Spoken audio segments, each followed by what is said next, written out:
रामपुर गांव की सड़क कम और चांद की जमीन ज्यादा लगती थी। सड़क पर गड्ढे नहीं बल्कि गड्ढों के बीच थोड़ी सी सड़क थी।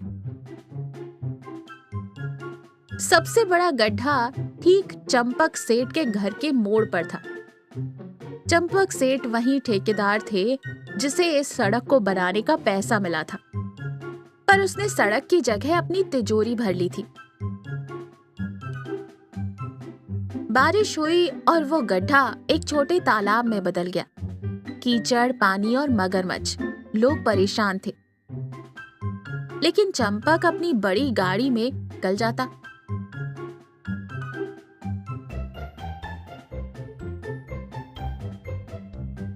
आज विपुल ने ठान लिया था कि वो चंपक को सबक सिखा कर रहेगा, लेकिन गुस्से से नहीं, दिमाग से। सुबह के 9 बज रहे थे। चंपक सेठ अपनी चमचमाती कार लेकर घर से निकले। जैसे ही वो बड़े गड्ढे के पास पहुंचा, उसने ब्रेक मारा। उसकी आंखें फटी की फटी रह गई। गड्ढे के बगल में सड़क पर विपुल ने अपनी पुरानी खटारा बाइक खड़ी कर रखी थी। गड्ढे के बीचों बीच घुटने भर गंदे पानी में विपुल एक ट्यूब या टायर की ट्यूब लगाकर पानी में तैरते हुए लेटा था और उसके ऊपर एक रंग बिरंगी बीच वाली छतरी तनी हुई थी। विपुल ने चश्मा पहन रखा था और वो बड़े मजे से पानी में हाथ मार रहा था। अरे ओ विपुल, ये क्या नौटंकी है? बीच रास्ते में भैंस की तरह क्यों पसरा है? हट यहाँ से। ओह हेलो सेठ जी, डिस्टर्ब मत कीजिए। ये सड़क नहीं है, ये मेरा प्राइवेट फार्म हाउस है। देख नहीं रहे, मैं स्विमिंग पूल में रिलैक्स कर रहा हूँ। दिमाग खराब हो गया है क्या? ये गंदा नाला है, सड़क का गड्ढा है।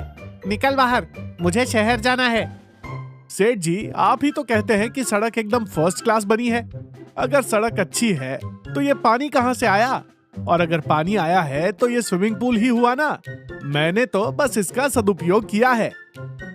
चंपक गुस्से में हॉर्न बजाने लगा। P P P P P.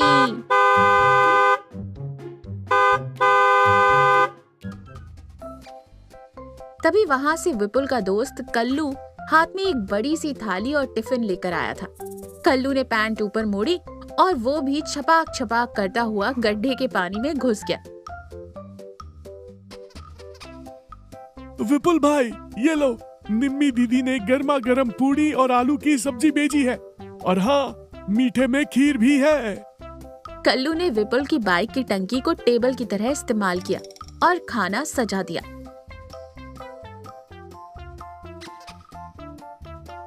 अरे तुम लोग यहाँ पिकनिक बना रहे हो? ये क्या तमाशा है? आओ कल्लू, बैठो। पानी थोड़ा ठंडा है पर मजा आ रहा है। सेठ जी, आप भी आ जाओ। मेंबरशिप फ्री है आज के लिए। बस जूते उतार कर आना। हमारा पूल गंदा मत करना।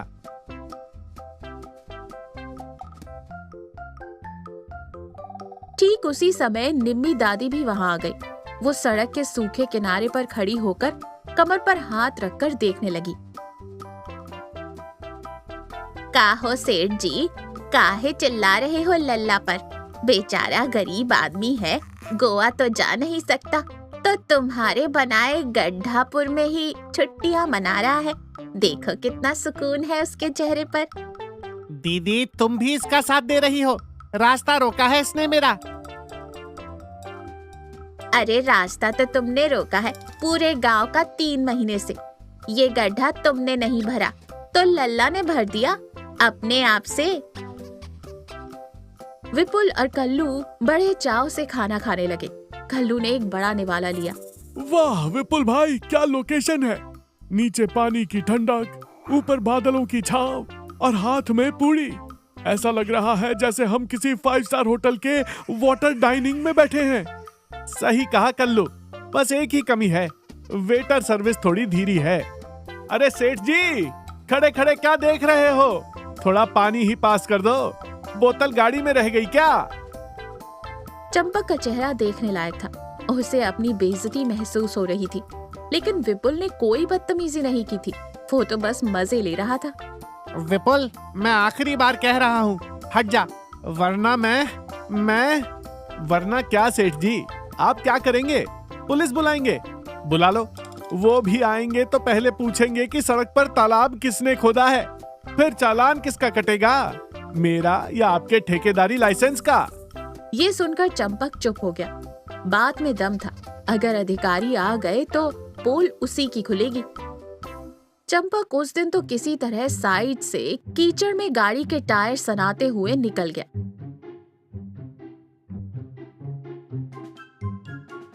लेकिन जब वो अगले दिन वापस आया तो नजारा और भी खतरनाक था। विपुल ने अब वहां एक छोटी सी खटिया डाल दी थी, जिसके पाए ईंटों पर रखे थे ताकि वो डूबे नहीं। बाइक अभी भी वहीं थी और उस पर गीले कपड़े सूख रहे थे। विपुल ब्रश कर रहा था और कल्लू उसके लिए चाय लेकर खड़ा था। अब क्या घर यहीं बसाओगे? सेठ जी, मैंने सोचा किराया क्यों देना, ये प्लॉट खाली था, पानी की सुविधा है, हवादार है। मैंने तो निम्मी दीदी से कह दिया है कि मेरा आधार कार्ड का एड्रेस बदलवा दें। मकान नंबर 420, बीच सड़क वाला तालाब, रामपुर।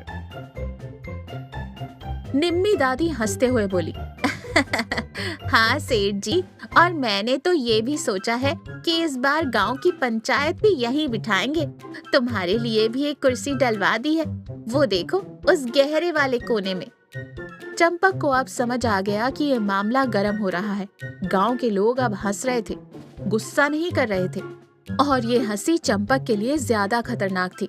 उसकी साख मिट्टी में मिल रही थी। शाम हो गई थी। विपुल अभी भी वहीं बैठा था।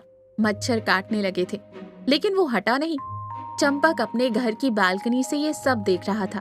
उसे लगा था कि रात में तो विपुल चला जाएगा, लेकिन विपुल ने वहीं लालटेन जला ली। चंपक से रहा नहीं गया। वो पैदल चलकर गड्ढे के पास आया।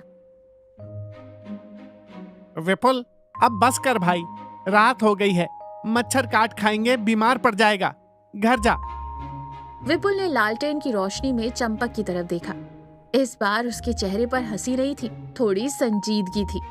सेठ जी, मुझे तो मच्छर एक रात काटेंगे, लेकिन पिछले बारिश में इसी गड्ढे की वजह से कल्लू की काकी गिर गई थी, उनका पैर टूट गया।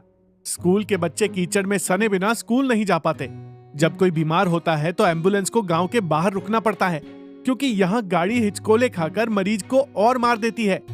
विपुल ने पानी में हाथ मारा। आप अमीर हो, बड़ी गाड़ी है, झटके महसूस नहीं होते, पर हम गरीब लोग, साइकिल और पैदल वाले, हमारी हड्डियां दुखती हैं साहब। ये मेरा स्विमिंग पूल नहीं है, ये हमारे गांव के आंसू हैं जो इस गड्ढे में भरे हैं। मैंने सोचा शायद मजाक उड़ाऊंगा तो आपको शर्म आएगी, क्योंकि गुस्से से तो आप मानते ही नहीं। कल्लू और निम्मी दादी भी चुपचाप खड़े थे। माहौल एकदम शांत हो गया।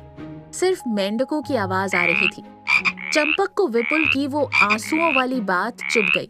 उसे अपनी गलती का एहसास हुआ कि उसने चंद पैसों के लिए पूरे गांव को नर्क में दे दिया। और सबसे बड़ी बात, विपुल ने उसे गाली नहीं दी, बस आईना दिखाया था। चंपक ने अपनी जेब से फोन निकाला।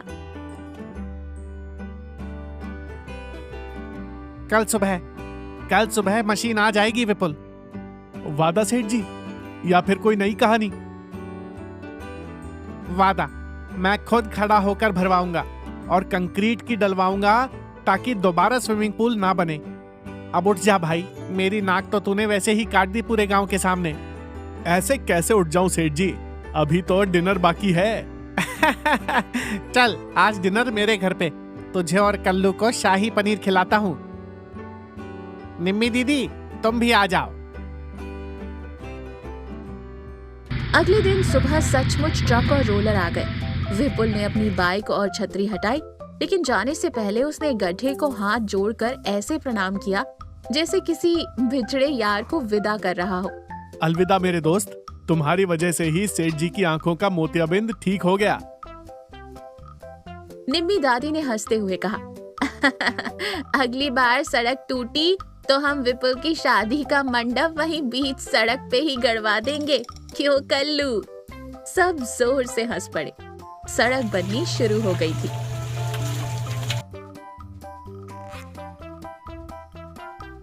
इस कहानी से हमने सीखा कि कभी-कभी गुस्से और लड़ाई से जो काम नहीं होता, वो थोड़ी सी सूझबूझ, हास्य और गांधीगिरी से हो जाता है। समस्या से भागो मत, उसे इतना हाईलाइट कर दो कि उसे सुलझाना ही एकमात्र रास्ता बचे।